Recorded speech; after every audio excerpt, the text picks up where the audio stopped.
2019 আর 23 বিশ্বকাপের কথা আপনি বলছিলেন, আইসিসি চ্যাম্পিয়ন্স ট্রফি টিকিট কেনায় খরচ সেটা ছিল 5,02,16,899 টাকা। আমি একদম বলছি 899 টাকা, এক্স্যাক্টলি ফিগারটা এরকম ছিল। এর মধ্যে আমরা একটা ইন্টারেস্টিং ফিগার আছে, এই যে টাকা খরচ হয়েছে 3 জন ব্যক্তির পিছনে খরচটা বেশি হয়েছে।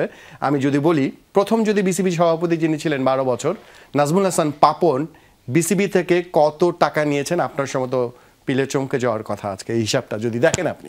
2013 সাল থেকে 2024 হবে, নাজমুল হাসান পাপন বিদেশ সফরে করেছেন। ডে অ্যালাউন্সের কথা বলছি আমি, তিনি বিল নিয়েছেন বিসিবি থেকে 2,67,06,822 টাকা। আমি বলছি এটা ডে অ্যালাউন্স, তার কিন্তু ট্রাভেল অ্যালাউন্স না। হ্যাঁ, ট্রাভেল অ্যালাউন্সে যুক্ত হলে আপনার ফিগারটা 3 গুণ উন্নীত হবে, কারণ উনি সব জায়গায় ট্রাভেল করেছে বিজনেস ক্লাসে। এখানে আপনাকে একটা কথা বলিয়ে রাখি, সেটা হচ্ছে যে এই যে ফিগারটা দেখছেন, এটা কিন্তু বলা হচ্ছে 109টা খাত থেকে উনি এই টাকাটা নিয়েছে, তাই না?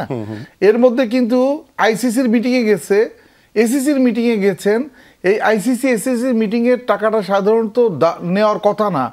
এখানে উনি ডিএ হিসেবে $400 করে নিয়েছেন প্রতিদিন ডিএ হিসাবে। এবং খেয়াল করে দেখবেন আপনি আইসিসি এসিসির মিটিং যেটা হয় সেটা তো ডিএ সেখান থেকে দেওয়া হয়। ইয়েস, শুধু না, সেখানে টিকিটটাও কিন্তু তারা প্রোভাইড করে, এবং আপনি যে ওইখানে যান তাদের হসপিটালের টোটালটা তাদের থাকে। সেই ক্ষেত্রেতে কিন্তু সাধারণত ওনার টাকাটা নেওয়ার কথা না, কিন্তু উনি এই চর্চাটা করেছেন দীর্ঘদিন ধরে।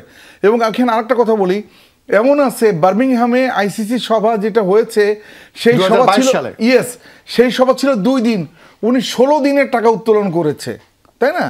এইভাবে কিন্তু উনি কিভাবে যে টাকাগুলো নিয়েছে। এবং শামীম ভাই, আমি যদি মনে পড়ে বার্মিংহামের ওই 2022 সালের সবার জন্য প্রায় 2 লক্ষ টাকার বেশি তিনি শুধুমাত্র গাড়ি খরচ হিসেবে উনি ট্যাক্সি ভাড়াটা দেখিয়েছেন। তিনি ট্যাক্সি ভাড়াও ক্রিকেট বোর্ডে টাকা দিয়ে নিয়েছেন উনি, যে আপনি মিটিং এ গেছেন আইসিসির, তার ট্যাক্সি ভাড়া দিয়েছে বিসিবি।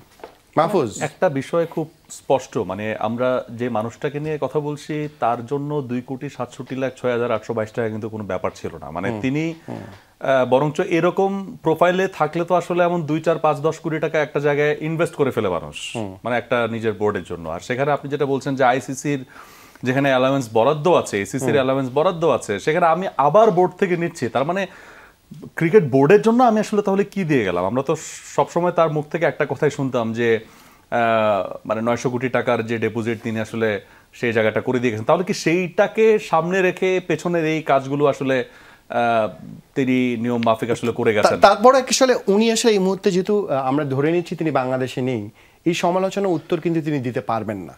একটু আমরা অন্য ধরনের সমালোচনায় হয়ে যাচ্ছে, সম্ভবত সুযোগ পাচ্ছি বলে সমালোচনা হচ্ছে, আমরা বলছি হিসাব দিচ্ছি, কিন্তু এরপরের যে কার্ডটা আমি দেখাবো, এই হিসাবটা বর্তমান বোর্ডের যে অডিট চলমান রয়েছে সেখান থেকে সম্ভবত আমরা এটা প্রত্যাশা করছি যে এরকম তথ্যগুলো আরো এখানে আমি কিছু তথ্য দিয়ে রাখি সাথে।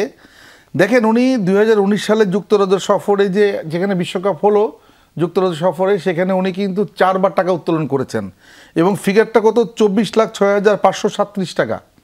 তারপরে 2021 সবার জন্য আইসিসি সভা এবং আপনার বিশ্বকাপ দর্শন দুটো মিলে করেছে। আপনি আইসিসি সবার সাথে ওটা কিন্তু মার্চ করে একই সাথে।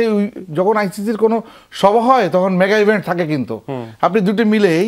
তারপর দেখেন 2021 সালে যে ওমান এবং সংযুক্ত আরব আমিরাতে এশিয়া কাপ যেটা হলো, এইখানেও উনি একই অবস্থা।